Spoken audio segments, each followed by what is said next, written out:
Hey everybody, welcome back to Lewis Comics Collectibles. This is the makeup episode since I missed one last week, and we'll be taking a look at the Gundam Universe series Unicorn Gundam Banshee. This is the counterpart to the Unicorn Gundam in the OVA, which is like a very short series.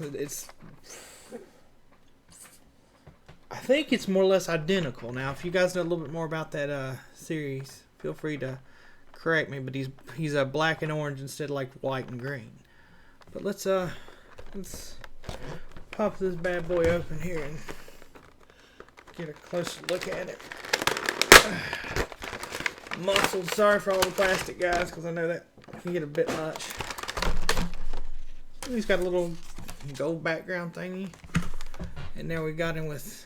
Ooh, this one's actually got some beam saber blades. I hadn't had one that has beam saber blades. I'm pretty stoked about that. He's got the, looks like some handles, maybe a backpack, and the action base stand along with some blades. So that'll be kind of cool to see what he's about.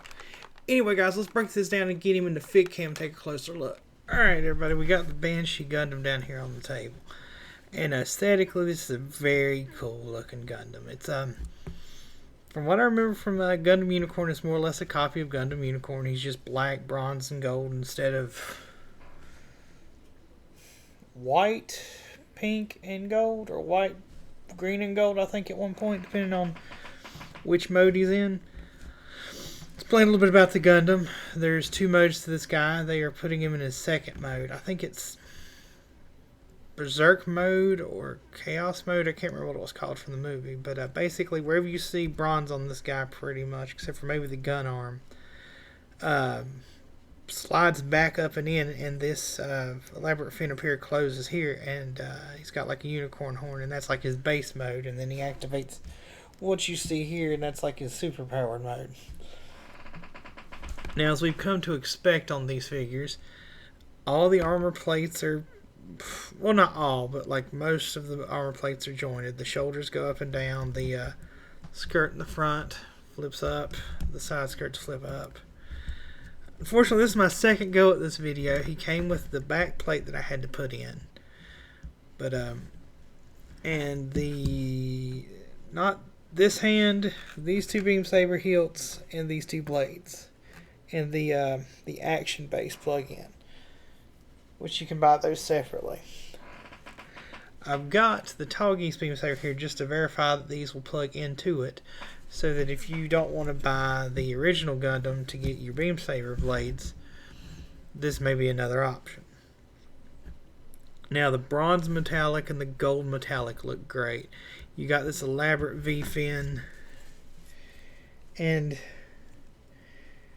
the copper around the eyes and on the side of the face, and the little beard bit, which may not be showing up as easily on the camera at the moment. Let's see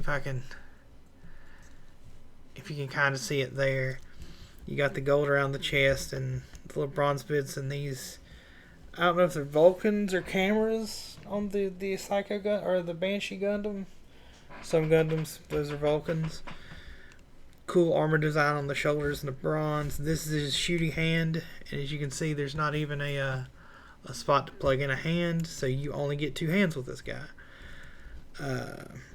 With the cool vents on the chest, the bits that pop out, and he's got a really cool claw on this hand. Now, don't panic. When you open him up the first time, this hand will be in there. But I'm going to go ahead and tell you, it's kind of a pain in the neck to get it out. So, once I realized I wasn't recording, I left it out.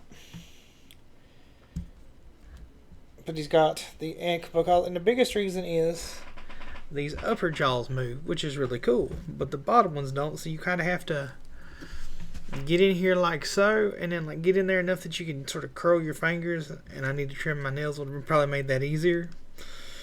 But, that's cool, but also, and I guess we'll go ahead and put it in there. To get I'm going to move him off camera for this, so that, like, hopefully you guys can see what I'm doing. To get the beam saber hilts in, because I almost snapped a blade, you kind of need to take them and come at this joint between the fingers and come a bit sideways with the hilt and slide it in that way, and then twist it to be right. Like, see that? And then you go, boop, and then it's in there right. Because you cannot slide it in through the top. I tried, or I couldn't get it. You guys can try if you feel froggy. And I mean, that's a good and a bad thing. It makes it hard to slide those in and out if you don't know the trick. But at the same time, it means he will really hold on to a beam saber. Because we've all had those models where he would just do like this and the beam saber would not stay in place. So, something that I think should be fixed, but in all due fairness, I'll grab the other hilt to show it. It is a oddly shaped one. It's got more of a diamond shape to the hilt instead of the more traditional box or round. So, I mean, I guess in all due fairness, I mean, it's just part of the game. I'm not super thrilled with it, but it's not necessarily a game changer. Got your peg hole there, and then you just slot in a beam saber. And while we're doing this, before I forget, tall geese beam saber handle. It do. So if you want to get beam saber blades for your tall geese and you don't want to get the RX-7, RX-78, RX-79, the original Gundam, this is an option. So that's good to know at least. So now my tall geese has a beam saber. He's got 2 storage points for the beam saber. You're supposed to be able to store one here, I believe, in the claw. Sorry, I'm trying to see how he's supposed to go in there, because that's a little weird looking. It almost looks like there's already one in the spot. There is. So is there a... Hold on. Okay, there's a... You get an extra beam saber handle, so I guess that's cool. So yeah, that spot you saw there, that already had one in it. I don't know if that's how all of them come, or somebody was just fit testing at the factory and left it in there, but to go in there, and I believe it's this one of these pegs over the shoulder, or maybe you're supposed to have all 3. I cannot remember enough from the movie to remember, because he's got that little gray peg bit on either side, so we could arguably do that, and then if I didn't have the beam saber in this one, do that. But another slight issue is, and is if I can get this to pop in there like it's supposed to. Trying to really pay attention here. There, heard it pop.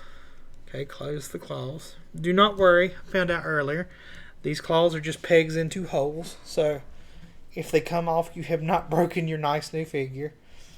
It's okay, which is a good thing about these figures. Most of the movie bits on the armor, if they move, are pegs and holes or ball joints. Now, problem with the beam saber hand is the arm only bends forward 45. So if you want to have him beam saber fight, you have to go through all this mess with the claw hand, right? And then he has to straight arm lightsaber fight, basically, because he has no bend at that point. But c'est la vie. I mean, that probably means I won't display him with the... Could you... Maybe you can... Hang on. Maybe... No, because these don't move. If these moved, you could finagle it, but I don't think you can finagle it. You're just stuck that way. If you guys find out otherwise, please let me know. But, other than that big problem, and I think when you first get this guy, getting that hand out of there will be just a pain. Like I said, try to... Okay, perfect example. Backpack, T-slot. So, luckily, you didn't break your figure. But you got to kind of get in there and then sort of pinch and do this to get it, because it's a pain in the neck to get to. But points of articulation. Okay, head goes up, down about yay much. Sorry, guys. About yay much. Be careful with these because they said they were delicate. Because of the height of the this collar here, he can't spin his head around, so we're running into a case where even with all the posability and joints in the armor, some designs just are going to cause inherent issues with articulation. Now, with the beam saber in that, the arm will still go all the way around. Both of them do. It bends at the elbow like I showed you earlier, and there's his pew-pew arm for blasting baddies. I don't remember if I could be wrong. Maybe they're not exact copies, because I can't remember if the Unicorn Gundam has that. Another one like the Burning Gundam, where they, for some reason, limit the torso twist, because this bit fits in that area, that little gray area, and I don't. So you can even kind of get it out, so I don't understand what's really blocking his torso twist. On the legs, because this does not have any moving bits, you can only go back about that far, but you can go about this far forward, pretty much all the way up, because of the front skirts, if I didn't just pop off one. Because of the design of these armor plates, that's unfortunately all the knee bends you get. So he looks cool, but he is not going to be the most posable of your Gundam figures, because just bits of armor are going to inherently get in the way. The ankle armor is actually a little bit articulated for some reason. I think it got underneath that. Yeah, it got underneath that little bit of the armor there. But I don't understand why, because this big point right here blocks upper toe movement, but he can kind of get yay far and about that far down. So, if you just want him to stand on a shelf, probably pretty good. Not the most posable boy in the world, but he can just stand there with his menacing claw, or even with the beam saber, because if you're not playing with him, I mean, you won't notice this quite as hard, or you might be able, or you could probably twist it around and do it the other way if you wanted to. That way you don't have all of this kind of showing. However you want to display him. The joints are tight, so that's always good. And like I said, design-wise, aesthetic, he's beautiful looking. All this copper detail in here and here, and his weird kind of not pointy knee armor that I'm not sure what this deal is cool. And I didn't show you guys the backpack fell off again. Okay, so be wary of that, just that you don't lose it. But I mean, look at all that cool detailing on the backpack. I'm trying not to break my beam saber blade like I did earlier. But all that cool detail on the backpack, all your extra thrusters, the backpack, those parts of the skirt, and if it'll show on the camera, even up in those little fin areas. So, ultimately, what do I think about this figure? Beautiful looking Gundam. Very cool looking Gundam, even though I was not the biggest fan of the OVA when it got towards the end. If you just go, I mean, most of us adult collectors, we're just going to pose him once, find a pose we like, put him on our shelf, and he's probably not ever going to move. But if you were trying to look for figures to do Gundam like animations, this one's probably not the best, because he's going to have limited posability just because of all the armor. And I wish this arm was different so you could kind of beam saber fight. I don't know if the answer is to do something more elaborate here with the claw, because I can't remember fully how the claw worked in the anime. And I do know if they did a lot more articulation with the claw, that increases the price point, so that has to be considered. So I don't know what they really would have done there. So I think with this design, you're just kind of going to have to deal with your limitations, because I don't know how you would have fixed it. It's cool that apparently you get 3 beam saber hilts. That's also neat. I don't remember if there's supposed to be 3, like I said, but hey, if it's an extra one, cool. If it's not, you got 3 beam saber hilts, and it is another option if, for whatever reason, you're not the biggest fan of the original Gundam and you were looking for some blades for your other Gundams. So, I like it. I didn't like the, and another downside was just how hard it was to get that hand out. But, and my only reason is if they were going to do it at the factory, I feel like because you got a claw, there's not really even any point to this hand. So I feel like maybe they should have just put the beam saber grabby hand in there to begin with and just save you some trouble.